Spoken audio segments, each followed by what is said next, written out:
In recent years, Walmart stores have attracted a negative reputation for a number of reasons.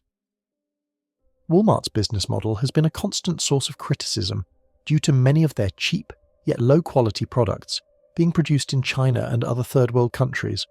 Walmart employees are also often underpaid when compared to similar positions at other companies. The company's ability to offer the lowest prices in town has also led to an enormous amount of traditional mom-and-pop stores closing, causing many people to lament that Walmart has destroyed the American Main Street. The merits of Walmart's business model will no doubt continue to be debated in American bars, classrooms, and even the halls of government for the foreseeable future. But Walmart has also attracted negative attention due to many of its customers. One doesn't have to peruse the internet very long to find entire web pages dedicated to the strange behavior of the people who frequent Walmart stores. The fact that most Walmarts are open 24 hours certainly plays a role in this. Some people like to use Walmart stores as an after-hours club. There have also been numerous cases where violent assaults and brawls have happened in the aisles of Walmarts, and in 2015 riots nearly broke out in a number of stores across the United States when EBT card machines quit working. Most of these examples, though, are somewhat humorous, and not necessarily indicative that Walmart is a place where evil or depraved people frequent. Unfortunately, in June 2013, a predator named Donald Smith decided to make a Jacksonville, Florida area Walmart his hunting grounds.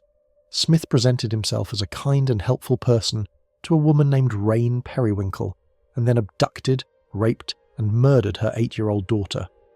Smith's shocking crime caused revulsion across the state of Florida, earning him the moniker the Monster of Walmart.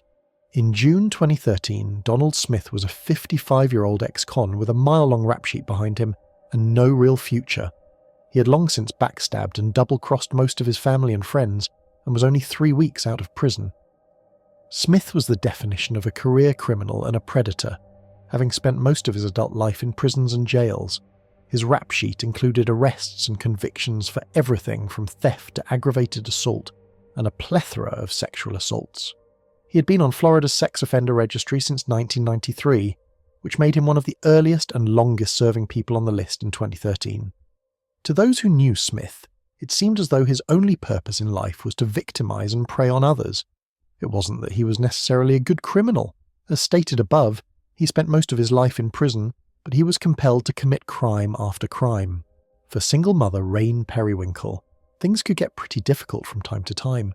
She not only had to stretch every penny she made to care for her 3 daughters, she also had to work a hectic schedule around her children. On the night in question, Cherish was clothes shopping with her 3 daughters at a Jacksonville clothing store, but found that store was too expensive for her budget. Donald Smith was also at the same store, but he wasn't shopping for clothes. He was shopping for a new victim. Smith noticed that Cherish was having a difficult time, so he approached the mother and asked if he could help. Cherish initially rebuffed Smith, but he persisted and said that he could buy them some clothes at Walmart. Cherish was leery of the offer but let down her guard when Smith told her that his wife would meet them there. Donald Smith didn't have a wife. He looked into my face and told me I was safe, Cherish later recalled. The single mother finally relented and the group all piled into Smith's truck. After shopping in Walmart for a while, Cherish started to become a bit suspicious that Smith's wife hadn't yet arrived. Smith assured her that she was on her way, and then offered to buy the group some hamburgers from the McDonald's in the store. Cherish agreed, and for some reason also allowed her 8-year-old daughter Cherish to go with the stranger. Cherish was never seen alive again. When Cherish and Smith didn't return after a few minutes, Cherish went to the McDonald's to see what was taking them so long, but was horrified to see that it was closed. The evidence revealed that Smith quickly whisked Cherish out of the store and into his truck. He then drove a short distance to a wooded area where he raped, beat, and suffocated the helpless girl. The forensic examiner estimated that it took Cherish 3 minutes to die. Meanwhile, back in the store, Cherish realized what a colossal mistake she made letting her daughter leave with a stranger. She called 911 to report the possible abduction, admitting several times during the call that she had made a mistake. An Amber Alert was broadcasted, but unfortunately Cherish was already dead. Cherish's body was found the next day where Smith had left her. Thanks to the ubiquitous presence of security cameras in most Walmart parking lots, the police were able to track down Smith through the identification of his truck's license plates. Smith was charged with capital murder and faced the death penalty for Cherish's murder. When the trial finally got underway, there was little defence that Smith could offer a jury. His DNA was found on Cherish, the security camera footage showed him leaving the parking lot with Cherish, and his background as a sex offender also worked against him. Essentially, it was an open and shut case. As the court proceedings progressed, Smith seemed to know that he had little chance to beat the case, but it didn't seem to bother him.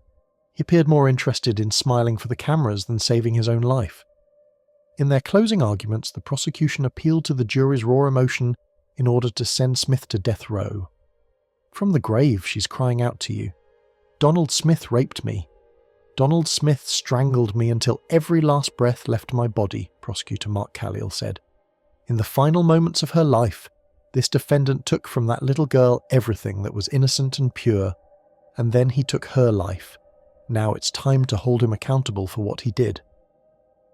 In February 2018, the jury finally decided Smith's fate, taking only 15 minutes to find him guilty, recommending the death penalty. Smith smiled for the cameras after the verdict was read like he did so many other times during his trial. In a case like this, there are few positive aspects that can be taken from it, but if Cherish's family can find solace in one thing, it is that Florida regularly executes its death row inmates. It might be 10 or 15 years, but Donald Smith will one day have the needle of death put into his arm. Hey friends, thank you for listening to today's story. Make sure to click the notification icon to stay updated on all future narrations. I release new videos twice every day at 10 AM and 8 PM Eastern Time. If you have a story to share, please send it to the email displayed on the screen. Don't forget to subscribe to the channel, give this video a like and leave an encouraging comment. It really helps me keep bringing you more narrations like this. If you'd like to support the channel even more, you can get early access to all future narrations and bonus content over on Patreon. Thanks again for watching, and I'll see you on the next one.